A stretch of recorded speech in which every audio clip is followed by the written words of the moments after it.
বোমা উদ্ধারের ঘটনায় চাঞ্চল্য মুর্শিদাবাদের দৌলতাবাদে। আজ সকালেই দৌলতাবাদের একটি বাড়ির বাইরে বোমা দেখতে পায় স্থানীয়রা।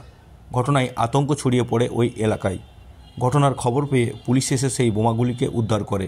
পরে বোম স্কোয়াড টিমকে খবর দিলে তারা দুপুর 2টো নাগাদ এসে সেই বোমাগুলিকে একটি দূরে বাঁশবাগানে নিষ্ক্রিয় করেন। এই বোমাগুলি কে বা কারা কী উদ্দেশ্যে রেখেছিল তার তদন্ত শুরু করেছে দৌলতাবাদ থানার পুলিশ।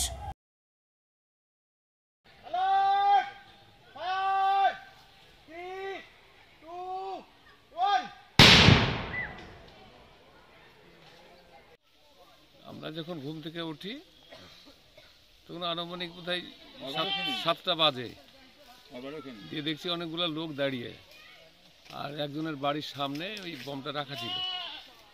আমরা কাছে গিয়ে দেখলাম যে 3টে বম ওই বালিযুক্ত ব্যাগে ছিল।